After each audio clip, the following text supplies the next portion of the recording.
Hello friends, welcome back to my channel. কেমন আছো তোমরা? আশা করব অনেক ভালো আছো। আমরাও কিন্তু অনেক ভালো আছি। আজ করব কিন্তু আমরা ইডলি সাম্বার। 10 মিনিটেই কিন্তু বানিয়ে ফেলবো ইডলি সাম্বার। সেটাই কিন্তু আজকে তোমাদের সঙ্গে শেয়ার করছি। খুবই সহজ পদ্ধতিতে কিন্তু আমরা ইডলি সাম্বার তৈরি করে ফেলবো। তাহলে চলো আজকের ভিডিওটা শুরু করা যাক। আমরা বাড়িতে কিভাবে ইডলি সাম্বার তৈরি করেছি।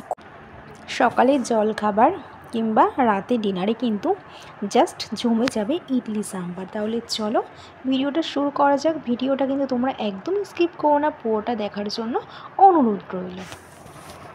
তো আমরা এখানে কিন্তু ফার্স্টেই সবজি কেটে রেখে দিয়েছি, সজনের ডাঁটা, লাউ, বেগুন, আর আমরা এখানে নিয়েছি গাজর, কুমড়ো, পেঁয়াজ নিয়েছি কেটে, আর নিয়েছি আমরা লঙ্কা চিড়ে। তো দেখো আমরা সব কিছু কিন্তু সবজি এখানে ভালো করে কেটে ধুয়ে রেখেছি। আর আমরা এখানে নিয়েছি 200 অরহরের ডালকে 3 ঘন্টা আগে ভিজিয়ে রেখেছিলাম, সেটিকে কিন্তু আমরা পেশায় দেবো। আর সঙ্গে নিয়েছি 10 থেকে 12 কোয়া রসুন, 2টো টমেটোমের টুকরো। তো সব কিছু সবজি আমাদের এখানে কাটা হয়ে গেছে। দেখো ফার্স্টেই কিন্তু আমরা ডালটাকে প্রথমে ভালো করে আমরা ধুয়ে নিয়েছি। এবার প্রেশারে কিন্তু আমরা দিয়ে দিয়েছি 10 থেকে 12 কোয়া রসুন, টমেটোর টুকরো, আর কিন্তু এক এক করে আমরা দিয়ে দিয়েছি গাজর, বেগুন, লাউ, সজনে ডাঁটা, আর কিন্তু আমরা লঙ্কা চেরা দিয়ে দিয়েছি। তো আমাদের সব রকমের সবজি আমাদের এখানে দেওয়া হয়ে গেছে প্রেশারের মধ্যে। আর বাদবাকি যে সবজিগুলি ছিল সেগুলিও আমরা দিয়ে ফেলেছি। তো সব কিছু আমাদের সবজি দেওয়া হয়ে গেছে, আমরা লঙ্কাও দিয়ে দিয়েছি। আর কিন্তু আমরা দেব 1 চামচ হলুদ গুঁড়ো, স্বাদ মতন লবণ, আর আমরা দেব 2 চামচ সর্ষের তেল, হাফ চামচ ঝাল লঙ্কার গুঁড়ো। সব কিছু দেওয়া হলে কিন্তু আমরা পরিমাণ মতন জল দিয়ে, এবার যে যেরকম গ্রেভি খাবেন সে সেরকমই কিন্তু জলের পরিমাণটা দেবেন। আমরা একটু ঘন করব, তাই জল দিয়ে কিন্তু ভালো করে মিশিয়ে 3টে সিটি দিয়ে দেব। যেহেতু আমরা একটু ঘন করব, তোমরা চাইলে কিন্তু পাতলাও করতে পারো। আমাদের কিন্তু 3টে সিটি দেওয়া হয়ে গেছে। এবার প্রেশার কুকারটাকে আমরা নামিয়ে ঠান্ডা করে কিন্তু একে অপরের সঙ্গে কিন্তু খুব ভালো করে কিন্তু মিশিয়ে নেব। একে কিন্তু সর্ষের তেল গরম করে তাতে কিন্তু হাফ চামচ সর্ষে, হাফ চামচেরও হাফ মেথি, 2টো গোটা শুকনো লঙ্কা আমরা দিয়ে দেব।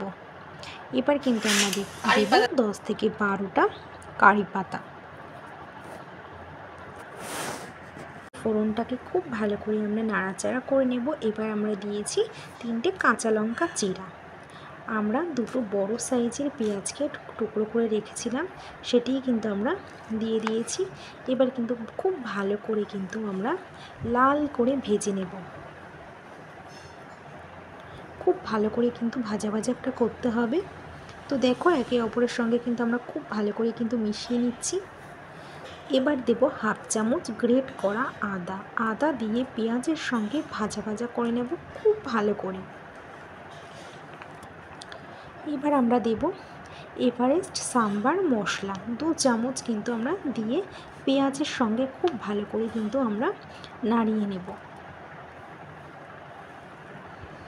এবার আমরা দেব হাফ চামচ কাশ্মীরি লঙ্কার গুঁড়ো। কাশ্মীরি লঙ্কার গুঁড়ো দিয়ে কিন্তু খুব ভালো করে কিন্তু আমরা নাড়িয়ে নেব। একে অপরের সঙ্গে খুব ভালো করে কিন্তু নাড়িয়ে নিতে হবে।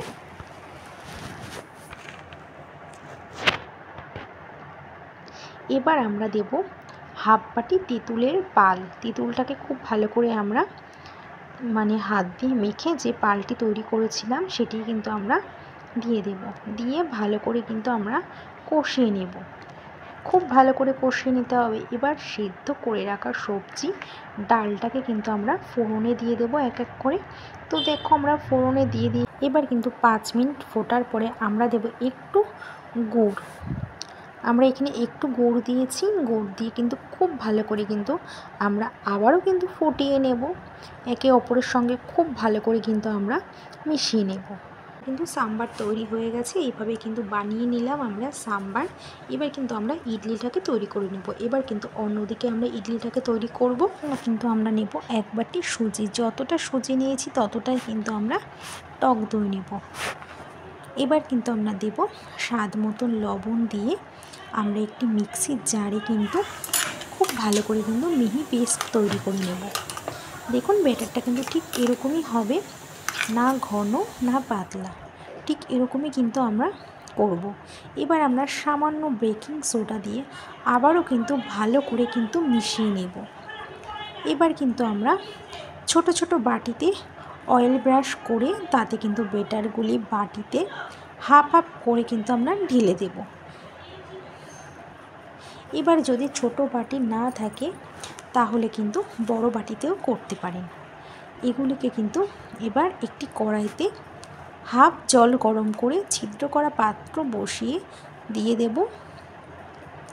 তো দেখো আমাদের কিন্তু বাটিতে সব কিছু দেওয়া হয়ে গেছে,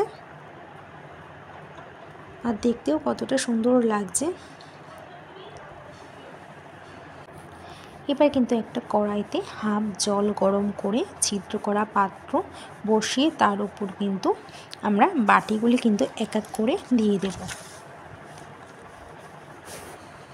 এবার কিন্তু মিডিয়াম আঁচে আমরা ঢেকে দেব। ইডলি মেকার না থাকলে কিন্তু এইভাবে এবার ইডলি বানিয়ে খেয়ে দেখুন। 10 মিনিট বাদে কিন্তু আমরা ঢাকনা তুলে দেখছি কাঁটা চামচে লেগে যাচ্ছে না, আর ইডলিগুলি একদম ফুলে ডবল হয়ে গেছে। দেখুন কি সুন্দর ফুলে গেছে। এবার একটু কাঁটা চামচের সাহায্যে আমরা ইডলিটাকে তুলে একটি কিন্তু বাটিতে নামিয়ে ফেলেছি। দেখুন কতটা সুন্দর হয়েছে আর কতটা ফুলে ডবল হয়ে গেছে। তো তৈরি হয়ে গেছে কিন্তু আমাদের ইডলি। আর দেখুন বড় বাটিতেও কিন্তু কতটা সুন্দর হয়েছে। তোমরা চাইলে কিন্তু বড় বাটিতেও করতে পারো।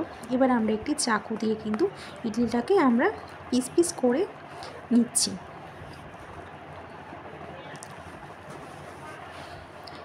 এবার আমরা সাম্বারের সঙ্গে কিন্তু পরিবেশন করব। এদিকে আমাদের সাম্বারটাও রেডি হয়ে গেছে। এবার সাম্বারটাকে আমরা একটি বাটিতেও তুলে নিচ্ছি, আর সঙ্গে কিন্তু আমরা নিয়েছি টমেটো সস। বাড়িতেই কিন্তু আমরা তৈরি করে ফেলেছি, খুবই সুন্দর খেতে এই টমেটো সসটি।